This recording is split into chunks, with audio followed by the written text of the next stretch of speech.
신명기 강의 24번째 시간입니다. 신명기 4장 44절로 5장 6절까지 같이 읽겠습니다.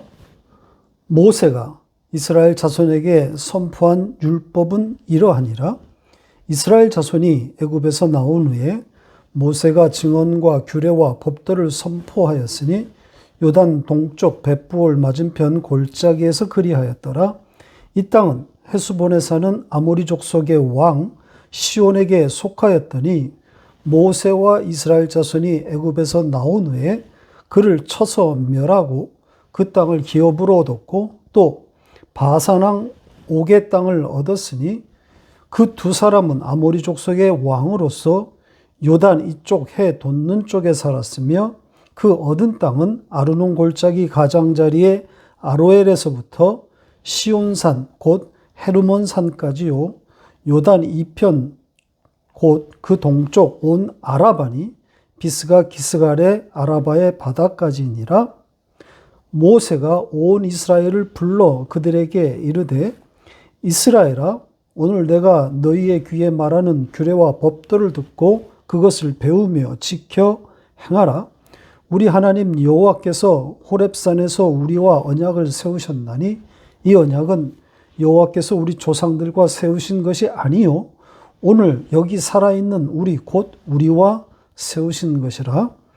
여호와께서 산 위 불 가운데에서 너희와 대면하여 말씀하시매 그때 너희가 불을 두려워하여 산에 오르지 못하므로 내가 여호와와 너희 중간에 서서 여호와의 말씀을 너희에게 전하였노라. 여호와께서 이르시되 나는 너를 애굽 땅 종되었던 집에서 인도하여 낸 내 하나님 여호와라. 아멘. 우리는 지금 모세의 설교를 계속 살펴보고 있는 중입니다. 지난주의 주제는 도피성이었고 오늘의 주제는 율법입니다. 그러니까 율법의 내용을 다루고 있다라기보다는 율법의 배경을 다루고 있는 내용이 오늘 본문입니다. 이제 율법의 핵심 내용, 이 10계명은 다음 주부터 다루게 됩니다. 오늘 우리가 또 만나게 될 주제이지만 율법은 언약이라고 했습니다. 확인하고 할까요? 신명기 4장 13절입니다. 같이 읽겠습니다. 여호와께서 그의 언약을 너희에게 반포하시고 너희에게 지키라 명령하셨으니 곧 십계명이며 두 돌판에 친히 쓰신 것이라. 십계명을 언약이라고 지금 하고 있지 않습니까? 언약이라 하면 하나님이 자기 백성에게 일방적으로 주시는 복, 즉 구원을 담고 있는 거죠. 따라서 언약인 십계명은 구원을 담고 있는 복음이라는 그런 의미가 되는 겁니다. 율법, 십계명은 언약이다. 율법을 해석하는 열쇠입니다. 이걸 간과해서 율법 해석을, 십계명 해석을 문자적인 뜻으로 국한해버리면 윤리, 도덕적인 교훈만 남게 되는 거죠. 복음과 거리가 먼 이야기가 되는 거란 말입니다. 자, 그럼 오늘 본문이 말하고 있는 율법의 이야기를 시작해 보겠습니다. 본문 첫 절인 4장 46절이 율법이라는 단어로 시작되고 있습니다. 이 율법 혹은 이것은 그 율법이다. 이렇게 시작됩니다. 동사가 생략된 문장입니다. 이 법, 모세가 이스라엘 아들들 앞에서 선포한, 이게 문장의 구성입니다. 이 법, 모세가 이스라엘 아들들 앞에서 선포한. 그러니까 법이란 단어가 강조되어 있는 거죠. 그리고 이어진 나머지 내용들은 그 율법을 보충 설명하는 것들입니다. 아까도 말씀드린 것처럼 율법의 내용을 말하고 있는 것들이 아니라 그 율법의 배경에 대한 내용들입니다. 그래서 간단하게 오늘 정리하고 5장의 언약에 대한 이야기가 나오기 때문에 5장을 집중적으로 살펴보도록 하겠습니다. 44절에서는 그 율법에 대해서 모세가 이스라엘의 아들들에게 선포한 것이다, 이렇게 되어 있고요. 45절에서는 그 율법을 출애굽과 연관지어서 설명하고 있습니다. 출애굽 후에 모세가 이스라엘 아들들에게 선포한 증언과 규례와 법도다, 이렇게 말하고 있죠. 그리고 46절에서부터 마지막 절까지 49절까지는 그 율법에 대해서 요단 동편에서 일어난 그 두 전쟁을 언급하고 있습니다. 헤스본 왕, 그 시온과 바산 왕 옥과의 그 전쟁을 장황하게 말하면서 그때도 이 율법을 선포했다는 그런 내용입니다. 그러니까 새로운 법의 선포가 아니라 앞에서 말한 그 율법을 다시 선포했다는 그런 의미가 되는 거겠죠. 그래서 신명기인 겁니다. 이 신명기의 신이 새로울 신이 아니라 거듭 신이라 그랬습니다. 그러니까 거듭된 명령, 거듭된 계명, 다시 말하는 율법이다, 이런 뜻이라 그랬습니다. 자, 이 정도 하고 이제 5장으로 바로 넘어갑니다. 5장 1절을 볼까요? 모세가 온 이스라엘을 불러 모읍니다. 문장의 흐름상 4장 마지막 내용인 그 헤스본 왕 시온과 바산 왕 그 옥과의 전투에서 승리한 후에 일어난 상황을 말하고 있는 것으로 보입니다. 그러니까 전쟁에서 이긴 후에 이스라엘을 불러 모았다는 거죠. 이렇게 불러 모아서 모세가 당부한 내용이 뭡니까? 내가 너희의 귀에 말하는 규례와 법도를 듣고 배우며 지켜 행하라, 이렇게 되어 있습니다. 동사가 연이어서 4개가 등장하고 있죠. 규례와 법도를 들어라, 배워라, 지켜라, 행하라, 이렇습니다. 그러니까 4개의 명령이 되는 거죠. 하지만 원문에는 딱 1개만, 그 중에 1개만 명령형 동사입니다. 뭘까요? 쉐마, 들으라입니다. 그리고 이제 나머지 3개의 동사를 좀 보면요, 또 그것도 아주 흥미롭습니다. 특히 배우고 지키라, 이 동사들은 완료입니다. 완료형으로 되어 있습니다. 완료된 동작이라는 거죠. 히브리어에서 시제는 그닥 중요하지 않습니다. 그래서 완료가 나왔을 때 그게 과거 완료든 미래 완료든 혹은 현재 완료든 이 히브리어에서는 시제에 대해서 그다지 의미를 두지 않습니다.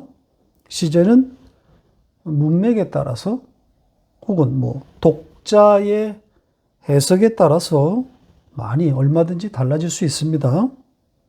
중요한 것은 동작을 완료했다, 이 완료의 이 표현법입니다. 지금 여기에 이 두 동사, 배우다, 지키다, 이스라엘이 배우고 지켰다, 이 행위가 지금 완료된 동작으로 표현되었단 말입니다. 자, 인간의 배움, 그리고 붙잡음, 지킴. 여기 지킴은 붙잡는다는 뜻입니다. 자, 이런 인간의 이런 행위가, 동작이 완료될 수 있습니까? 그러면 완전한 혹은 성취된 배움 혹은 붙잡음 이렇게 되는 거란 말입니다. 인간이 어떻게 율법을 배우는 것과 붙잡은 것에 대해서 완성, 성취가 가능합니까? 인간은 듣고 금방 까먹고 또 놓치고 결국은 하나님께 배신을 때리는 그런 존재 아닙니까? 그런 이스라엘의 역사 아닙니까? 그런 인간인데, 그런 이스라엘인데, 그 이스라엘이 모세가 선포한 이 법도를 온전하고 또 완전히 배우고 붙들었다. 지금 이렇게 표현한 거란 말입니다. 완료된 행위로 묘사했단 말이죠. 죽을 때까지 일어날 수 없는 일입니다. 자, 이런 표현을 우리가 어떻게 이해해야 될까요? 중요한 주제이기 때문에 성경에 좀 예시를 가지고 설명을 드려보겠습니다. 우선 히브리서 11장 24절로 26절을 보겠습니다. 모세에 대한 내용인데요. 같이 읽겠습니다. 믿음으로 모세는 장성하여 바로의 공주의 아들이라 칭함받기를 거절하고 도리어 하나님의 백성과 함께 고난받기를 잠시 죄악의 낙을 누리는 것보다 더 좋아하고 그리스도를 위하여 받는 수모를 애굽의 모든 보화보다 더 큰 재물로 여겼으니 이는 상 주심을 바라봄이라. 자, 이전에도 몇 번 인용해서 소개해드린 말씀입니다. 모세의 믿음에 관한 내용이죠. 지금 모세의 믿음을 칭찬하고 있는 것처럼 보이는 내용이지만 정작 내용을 보면 출애굽기에 적혀진 즉 역사적 사실과 다른 이야기를 하고 있습니다. 모세가 이런 적이 없잖아요. 출애굽기의 기록을 보면 오히려 모세의 믿음 없음을 말하고 있는데 여기서는 오히려 그것을 모세의 믿음이라고 평가하고 있단 말입니다. 자, 이런 해석은 사실 모세뿐 아닙니다. 이 히브리서 11장에 나오는 그 이스라엘의 조상들, 믿음의 조상들이 다 마찬가지입니다. 아브라함을 비롯한 그 이스라엘의 조상들의 믿음을 말하고 있지만 창세기에 가서 그 역사적 사실을 보면 다 배치되는 내용들입니다. 자, 그 중에 아브라함을 좀 볼까요? 아브라함의 믿음에 대한 로마서의 시각을 보겠습니다. 로마서 4장 18절로 22절 같이 읽겠습니다. 아브라함이 바랄 수 없는 중에 바라고 믿었으니 이는 내 후손이 이 같으리라 하신 말씀대로 많은 민족의 조상이 되게 하려 하심이라. 그가 100세나 되어 자기 몸이 죽은 것 같고 사라의 태가 죽은 것 같음을 알고도 믿음이 약하여지지 아니하고 믿음이 없어 하나님의 약속을 의심하지 않고 믿음으로 견고하여져서 하나님의 영광을 돌리며 약속하신 그것을 또한 능히 이루실 줄을 확신하였으니 그러므로 그것이 그에게 의로 여겨졌느니라. 자, 여기서도 아브라함의 믿음을 말하면서 창세기의 그 역사적 사실과 배치되는 이야기를 하고 있지 않습니까? 아브라함이 사라를 통해 아들 얻을 것을 믿었습니까? 그런 적 없어요. 그런데 여기서는 지금 바라고 믿었다고 하지 않습니까? 이런 로마서 또 히브리서의 시각, 해석 이해가 잘 안 되죠. 그러나 이해해야 합니다. 이해될 되어야 합니다. 조금 전에 읽은 로마서 4장에 아주 중요한 힌트가 있습니다. 해석의 열쇠가 있습니다. 어떤 단어일까요? 어떤 표현일까요? 여겨졌다, 간주되었다. 바로 이 단어입니다. 아브라함의 믿음과 의에 대한 이야기인 이 로마서 4장은 이 단어로 아주 번복이 되어 있습니다. 이 로기조마이라는 이 단어, 성경에 41번 사용되었는데요. 로마서에만 19번이고요. 그 중에 로마서 4장에 11번이 집중되어 있습니다. 로기조마이, 복음의 아주 중요한 개념이 담긴 표현입니다. 그러니까 자격이 없는 자에게 자격이 부여되었음을 담고 있는 그런 단어 아니겠습니까? 이렇게 여겨지는 것, 간주되는 것, 자, 거기에 어떤 것이 작용되었기 때문일까요? 바로 아들의 죽음, 십자가가 깔려 있는 거죠. 하나님의 믿음에 따라 아들의 죽음이 작동되어서 자격 없는 자, 믿음 없는 자가 믿음 있는 자로 여겨지게 되는 겁니다. 따라서 히브리서와 이 로마서가 말하고 있는 이들의 믿음은 모세와 아브라함의 믿음이 아니라 하나님의 믿음으로 봐야 하는 거죠.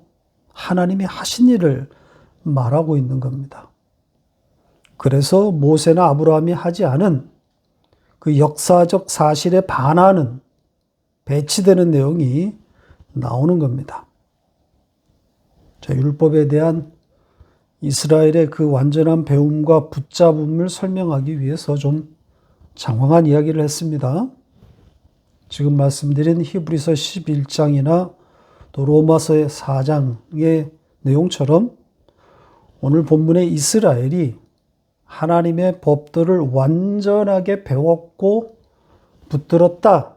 이 표현도 하나님이 하신 일로 읽어야 합니다. 하나님께서 이루시는 것이다. 이렇게 읽어야 하는 거죠. 우리더러 배우고 지켜라. 이런 의미로 말씀하시려면 절대 완료형을 쓰면 안 되는 겁니다.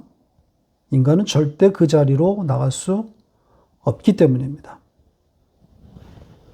자, 이 정도 하고 이제 언약에 대한 이야기로 가보겠습니다. 2절입니다.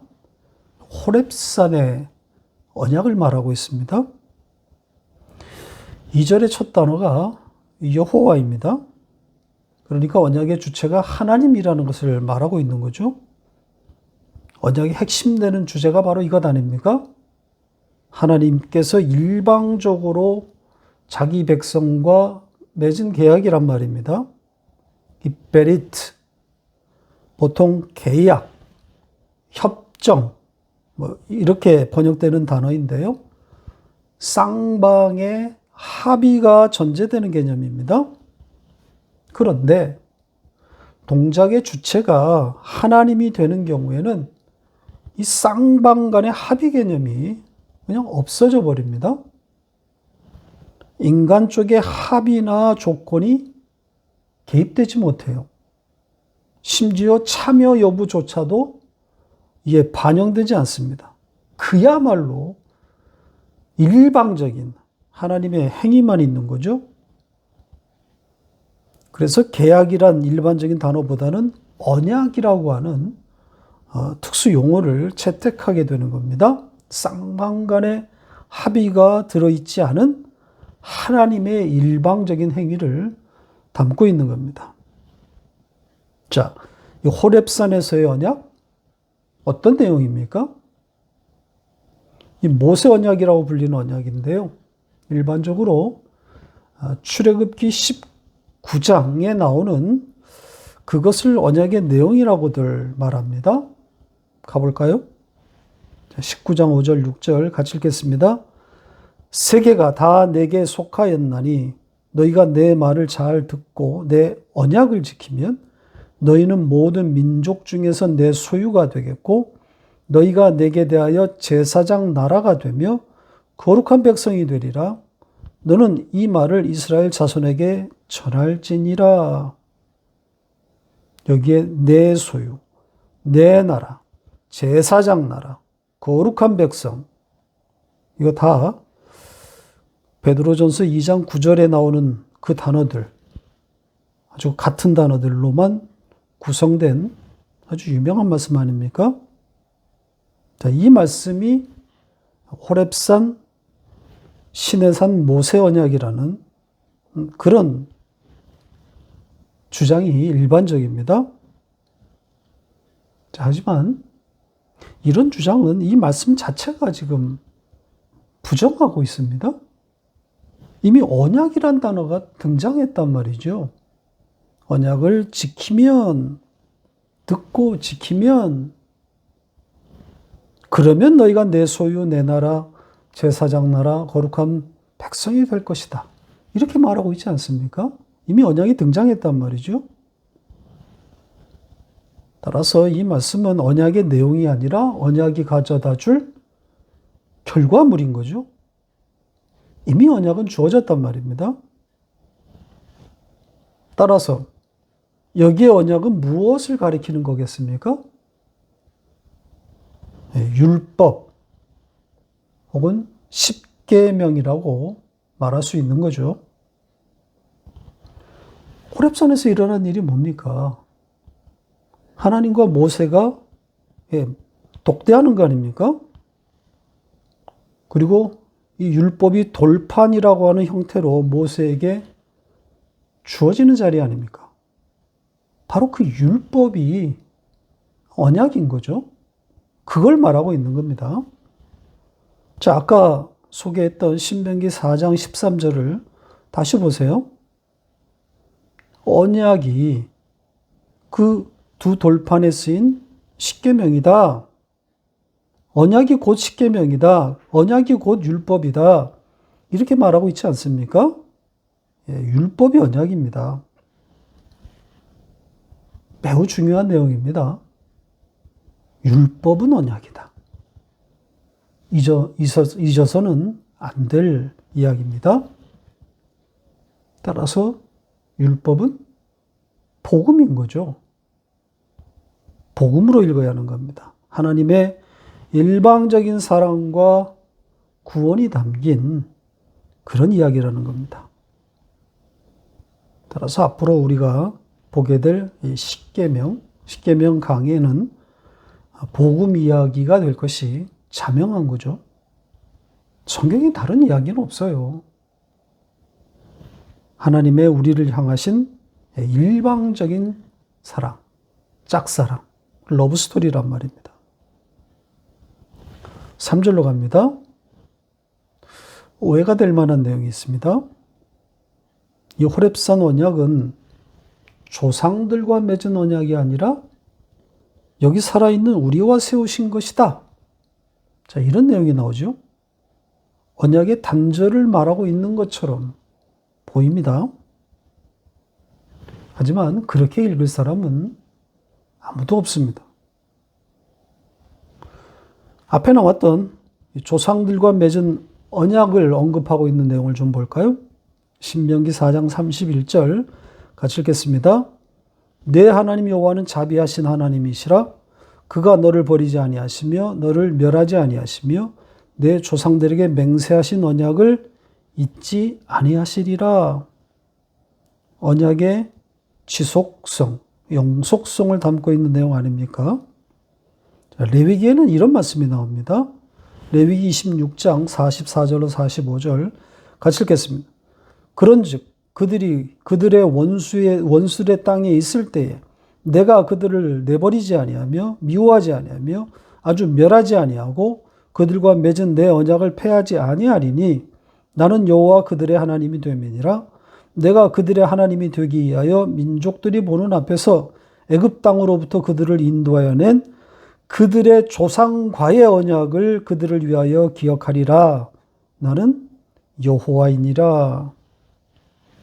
자, 여기서는 조상과의 언약을 기억할 것이다. 이렇게 말하고 있지 않습니까? 그러니까 조상의 언약에 따라서 이스라엘을 버리지 않겠다는 내용입니다. 그러니까 새 언약이 아닌 이전 조상과의 언약 때문에 이스라엘을 내치지 않겠다. 이렇게 말하고 있는 것 아닙니까? 언약에 대해서 조금 더 정리하고 가겠습니다. 지난번에도 말씀드린 것처럼 언약은 하나입니다. 원형의 언약, 말씀드렸죠. 창세전 언약. 어떤 내용이라고 그랬습니까? 창세전에 하나님이 자기 아들 예수 어린 양을 죽여서 당신의 택한 백성들을 이미 구원했다는, 우리로서는 좀 이해하기 어려운 내용입니다. 자, 이 언약에 대해서 에베소서 1장은 이렇게 기록하고 있습니다. 1장 4절로 7절 같이 읽겠습니다. 곧 창세전에 그리스도 안에서 우리를 택하사 우리로 사랑 안에서 그 앞에 거룩하고 흠이 없게 하시려고 그 기쁘신 뜻대로 우리를 예정하사 예수 그리스도로 말미암아 자기의 아들들이 되게 하셨으니 이는 그가 사랑하시는 자 안에서 우리에게 거저 주시는 바 그의 은혜의 영광을 찬송하게 하려는 것이라.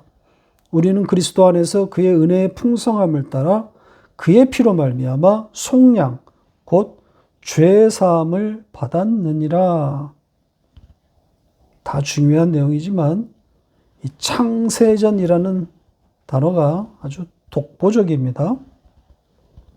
그러니까 하나님의 시간, 그 묵시의 시간, 우리와 전혀 무관한 그 하나님의 영역에서 예정과 선택, 그리고 예수의 피로 말미암은 속량, 곧 죄사함이 일어났다는 것 아닙니까? 이미 완성되었다는 거란 말입니다. 이게 어떻게 가능한가? 이렇게 접근하면 답이 없어요.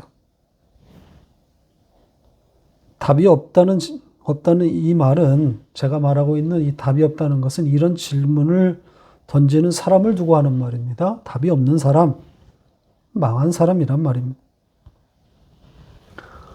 하나님에 대해서, 하나님의 하신 일에 대해서 그 가능 여부를 따지는 것이 얼마나 미련한 짓입니까?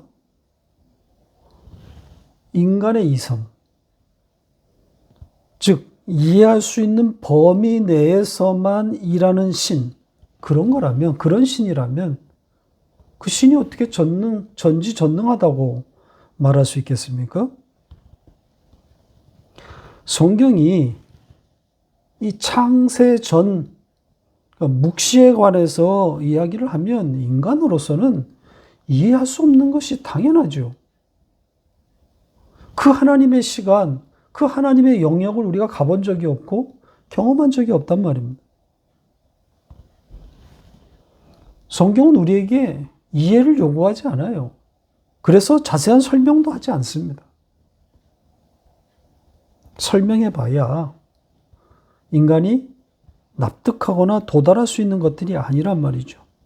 그러므로 우리는 성경이 우리에게 알려준 만큼, 기록한 만큼 그 범위 내에서 이해하려고 노력할 뿐, 딱 거기까지입니다. 지금 성경이 창세 전에 하나님이 자기 아들을 죽여서 그 피를 대가로 자기 백성을 구원하신 것이라고 말하고 있다면, 그렇게 말하고 있는데 이것은 이해의 영역이라기보다는 믿음의 영역인 거죠. 그러니까 계시, 즉 성령의 설득 영역인 겁니다. 그러니까 창세전 이 어린 양의 언약을 우리더러 믿으라고 요구하고 있는 것이 아니라 믿게 될 것이고, 또 그런 자들을 성령께서 때가 되면, 하나님의 때가 되면 찾아오셔서 설득시키신다는 그런 의미 아니겠습니까? 자, 언약, 이 창세전 언약을 말하다가 좀 길어졌는데요. 역사에 등장한 모든 언약들은 바로 이 원형의 언약, 이 창세전 어린 양의 언약을 그대로 고스란히 담고 있는 겁니다. 지금 이 담았다고 하는 이 표현은 이 창세전 언약의 다양한 버전이다. 이렇게 말할 수 있는 겁니다. 그러니까 아담 언약부터 예레미야, 에스겔의 새 언약까지 내용은 같은 거예요. 다만 역사와 상황에 따라서 등장인물과 또 다른 표현이 등장할 뿐 내용은 같은 겁니다. 당연하죠. 전부 예수 어린 양의 죽음을 통한 속량, 죄사함, 즉 하나님의 일방적인 거저 주시는 은혜를 말하고 있는 겁니다. 자, 우리가 볼 이제 마지막 내용, 여기에 이 예수 어린 양의 대속을 상징하는, 예표하는 내용이 나옵니다. 자, 마지막 내용인 5절과 6절을 볼까요? 보시면 호렙산에서 일어난 일을 적고 있는데 이스라엘 회중은 산에 오르지 못하므로 모세가 중간에 서서 여호와의 말씀, 즉 언약을 전했다고 하지 않습니까? 그러면서 그 모세가 전한 말씀의 내용을 애굽 땅에서 종되었던 집에서 인도하여 낸 여호와 하나님, 이렇게 말하고 있습니다. 구원의 하나님을 말하고 있는 것 아닙니까? 지금 이스라엘이 하나님께로 직접 나갈 수 없기 때문에 중간에 모세가 중보자로 섰다는 지금 그런 이야기를 하고 있는 것 아닙니까? 자, 인간, 이스라엘이 하나님께로 직접 나갈 수 없는 원인, 이유가 뭡니까? 왜? 죄 때문인 거죠. 선악과를 따먹고 들어온 죄 때문입니다. 그 죄로 죽어버렸기 때문에 죽은 자는 생명나무로 접근이 막힌 거란 말입니다. 보세요.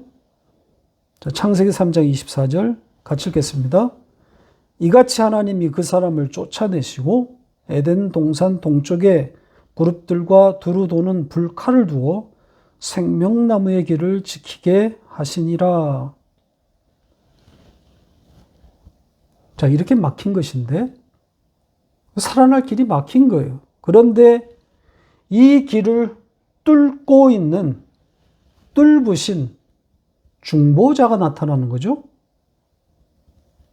지금 모세가 하나님과 이스라엘 중간에 섰다고 하지 않습니까? 바로 중간에 선 자, 중간에 선 모세, 이 중보자가 상징하는 바가 뭡니까? 누굴 예표하고 있는 거겠어요? 중간에 선 자? 예, 예수 그리스도인 거죠. 이 중보자에 대해서 에베소서는 어떻게 표현하고 있는지를 보겠습니다. 2장 14절로 18절 같이 읽겠습니다. 그는 우리의 화평이신지라 둘로 하나를 만드사 원수된 것 곧 중간에 막힌 담을 자기 육체로 오시고 법조문으로 된 계명의 율법을 폐하셨으니 이는 이 둘로 자기 안에서 한 사람을 지어 화평하게 하시고 또 십자가로 이들을 한 몸으로 하나님과 화목하게 하려 하심이라. 원수된 것을 십자가로 소멸하시고 또 오셔서 먼데 있는 너희에게 평안을 전하시고 가까운데 있는 자들에게 평안을 전하셨으니 이는 그로 말미암아 우리 둘이 한 성령 안에서 아버지께 나아감을 얻게 하려 하심이라. 중보자의 하신 일을 잘 적어놓은 그런 내용들입니다. 모세와 같은 중간의 선자, 중보자 예수 그리스도, 그래서 생명나무로 가는 길을 막힌 그 길을 자기 육체로 헐어서 그 길을 열어 제꼈다는 그런 복음 아닙니까? 언약의 핵심 내용이 잘 담겨 있습니다. 바로 이것은 이 아들이 하신 일은 우리와 상관없이, 우리와 무관하게 하나님께서 아들을 통해서 이루신 일들입니다. 각 시대마다 다양한 모양으로 또 다양한 인물들을 등장시켜서 언약에 대해서 말씀하신 그 하나님께서 마침내는 아들을, 그 예수 어린 양을 역사에 보내서 그 언약을 성취, 완성하신 거죠. 이건 필수적인 과정입니다. 묵시는 반드시 역사에서 실현되어야 하기 때문인 거죠. 오늘은 여기까지 하고 다음 주부터 10계명을 가지고 더 풍성한 복음 이야기로 돌아오겠습니다.